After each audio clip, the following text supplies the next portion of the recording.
In the year 1869, a Harvard graduate was going through a crisis of meaning in his life. According to him, there was nothing left in his life worth living for. His life had no meaning, no purpose, nothing but a lot of anxiety and depression. He would have random panic attacks and hallucinations. The situation had escalated to the point where he decided to commit suicide, a step his father had also taken. But one day, he was reading an essay by philosopher Charles Renouvier on free will. After reading it, he wrote in his journal, "I think the crisis has passed. There is no reason to think of free will as an illusion. In fact, my first act of free will shall be to believe in free will." Many years later, this thought became the foundation of pragmatism. Pragmatism is a philosophical idea that suggests we can actually control and change what we think, and by simply changing the way we think, we can change our entire lives. The person who gave birth to this idea was William James. He was one of the brink of committing suicide but is now considered the father of American psychology. What was so special about this idea? How can you apply it in your own life? How can you master the skill of thinking clearly and straightforwardly amidst the confusion of the mind? This is what you will learn directly from Darius Foroux's book, Think Straight. He has studied this entire philosophy of pragmatism, learned it, applied it to himself, and changed his life. Darius Foroux always dreamed of living in a big city, and in 2014, he seized the opportunity to move to London. However, moving from a small town to a bustling metropolis was overwhelming. The chaotic atmosphere, crowded streets, polluted air, high living expenses, and stark inequality made it difficult for him to adjust. Darius Foroux initially stayed in a rental apartment while searching for a permanent home in London. After finding a house 2 months later, he packed his belongings and prepared to move in with his family. However, during the move, the new landlord suddenly denied him the apartment, and his previous landlord would not allow him back into his vacated rental.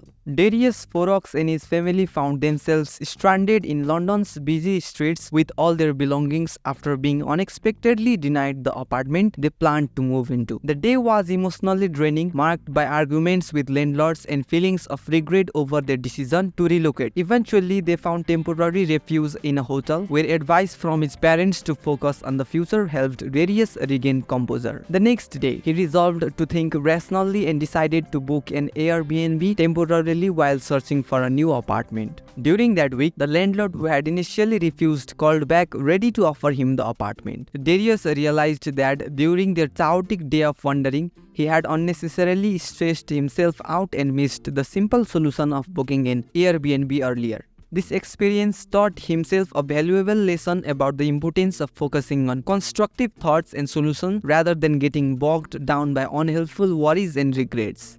This happens to all of us. We get tangled in unnecessary thoughts, regrets about the past, worries about the future. These thoughts have no actual purpose, so we should not focus on them. So the first lesson is we should concentrate on constructive thoughts that can lead to real results and are directed towards solutions. We cannot stop the thoughts that come into our minds, but we can choose which thoughts to focus on and which to let go. This is the only way to control our mind and develop straight thinking. No matter how many thoughts come, simply ask yourself if this thought will solve your problem. If not, let it go and focus on the next thought. However, doing this is not always easy because thoughts often come with emotional weight which can attach you to them. Therefore, the second most important lesson is don't judge your thoughts, accept them. When faced with setbacks like loss, breakup, or failure, people generally react in two ways. Firstly, many are overwhelmed by emotions, struggling to accept what happened and often blaming others. They swing between past regrets and future anxieties, which only heightens stress and anxiety. The healthier approach involves accepting the situation. Feel your emotions without suppressing them, but avoid dwelling excessively on the past or worrying excessively about the future. Focus on actionable steps you can take in the present to improve your situation. Remember, keeping your goals in mind is important, but focusing on the journey and addressing immediate challenges along the way is crucial. Avoid getting lost in what ifs and instead concentrate on the here and now.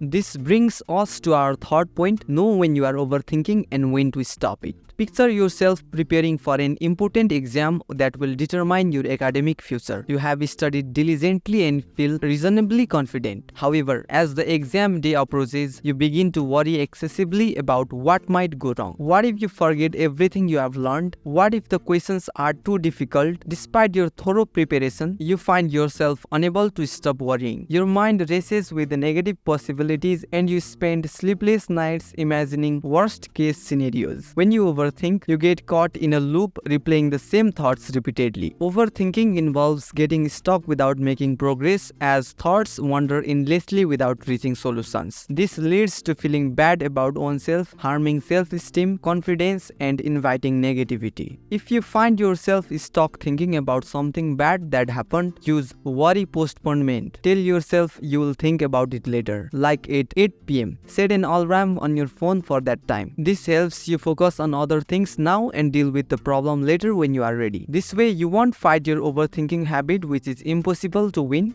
but you will maintain peace with your feelings. So my friends, if you have watched this far, like the video without overthinking and share it. Before we wrap up, I want to share a great resource with you that dives deeper into the concept of managing your mind effectively. If you have found today's tips helpful, you will love the book summary on Mind Management, Not Time Management by David Cardevi. You can click here and watch the video.